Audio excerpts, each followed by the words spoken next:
Amid the renewed focus on the crisis at the southern border that's come about with the sending of migrants to Martha's Vineyard and such places, a very troubling report has come through, and that the Nicolas Maduro regime in Venezuela has been releasing convicts from its prisons and sending them to the southern border.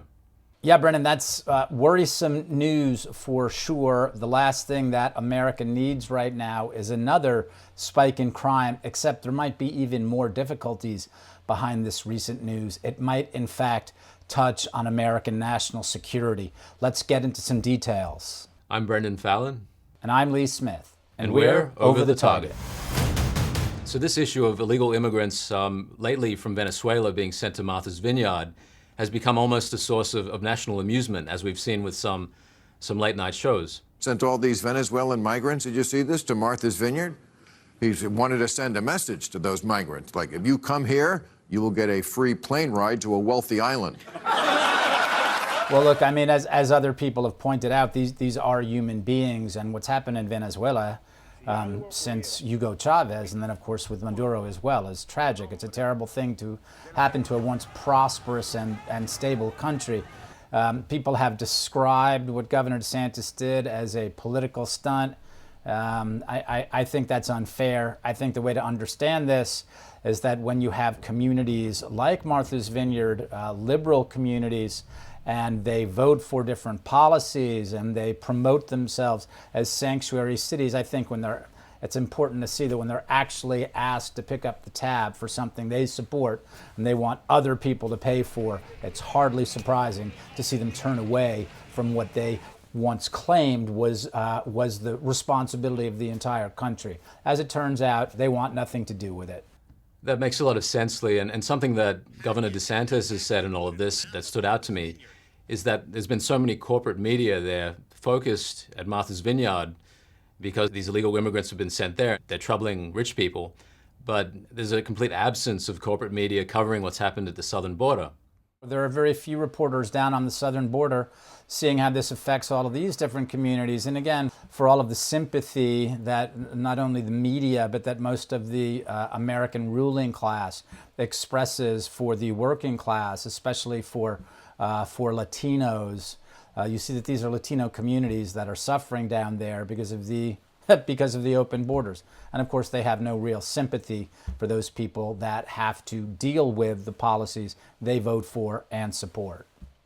The dangers stemming from this issue of having an insecure southern border are vast, and they impact people in a multitude of ways. I mean, we've heard reports of people being threatened by human traffickers. They see someone wandering around on their property. They don't know who they are. They don't know what this person is capable of. Really, the nation needs to be aware of what these people are dealing with. What is also bringing this issue to attention is the latest report that came from a DHS document that the Nicolas Maduro regime is releasing prisoners, criminals, and sending them to the southern border. Upon hearing this, it reminded me of something. I wonder if you had the same association when you heard about this, Lee. Yeah, of course. It's right out of the Fidel Castro playbook. We saw this in 1980 when Castro emptied his prisons and sent a whole bunch of extremely bad people to the United States. And of course, Brendon, I know that you being a big cinema fan, you're aware of the Al Pacino classic Scarface, which is of course about a number of Cuban immigrants who were sent out of the prisons and sent to the United States. I think we can take a quick look and do that movie a quick tribute. You tell your guys in Miami, your friend, it'd be a pleasure. I kill a communist for fun, but for a green card, I'm gonna carve him up real nice. So there are indications, these are serious criminals that are being sent across. These are people convicted of murder, of rape, of extortion. And this is just one aspect of the threat when we have an insecure border. Another very serious aspect of this is the fentanyl crisis that we're experiencing.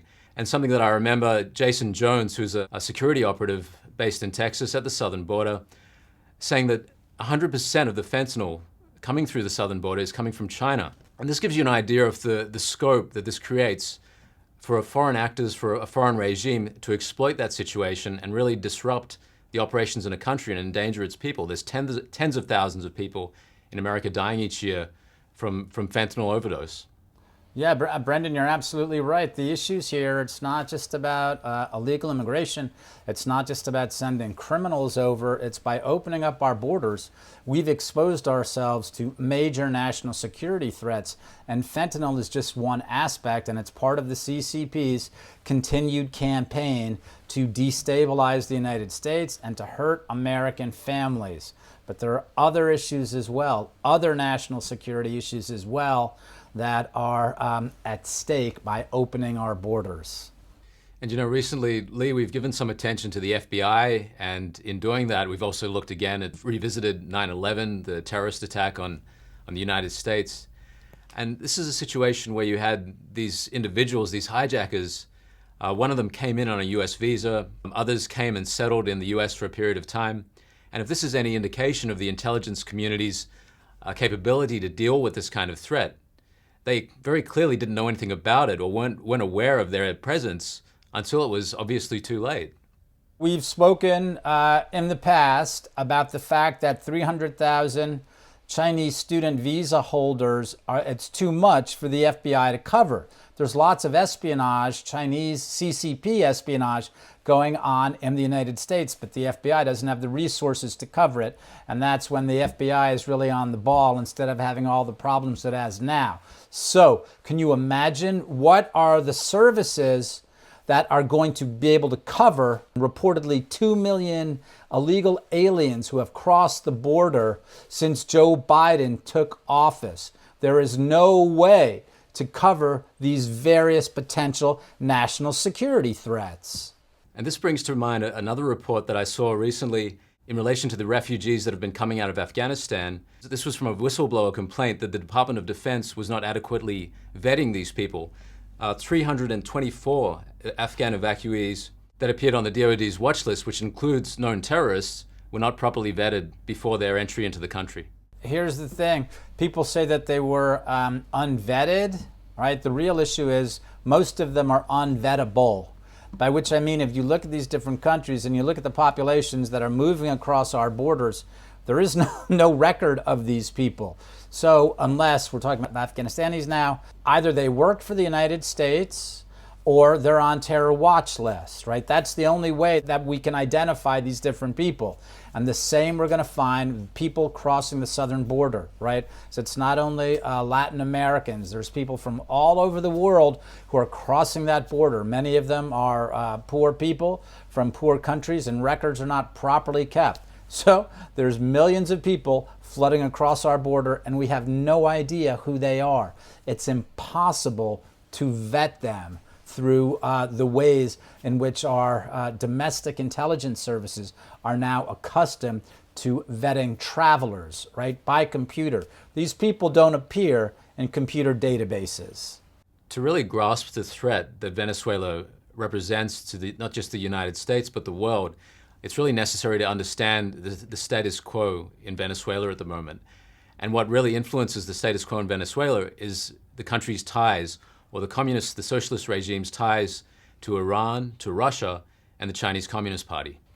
Yes, all of those foreign actors have bad intentions for the United States. We know that the Venezuelans have given room to the Russians and to the Chinese, as well as the Iranians, to operate in their country.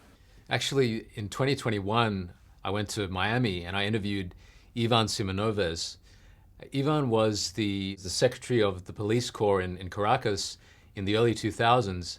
He was sympathetic to the protesters against the Chavez regime and ended up being put under false arrest and falsely imprisoned by Chavez for like 15 years, and then managed to escape while he was in house arrest. So this is an excerpt from that interview where Ivan is talking about some of the very suspicious activity that's happening involving Iran in Venezuela.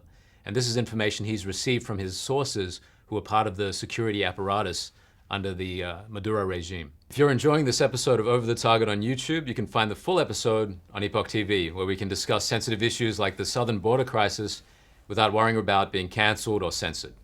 Watch us exclusively on Epoch TV, where you'll find not only Over the Target, but all your favorite Epoch TV shows like Vital Signs with Brendon Fallon.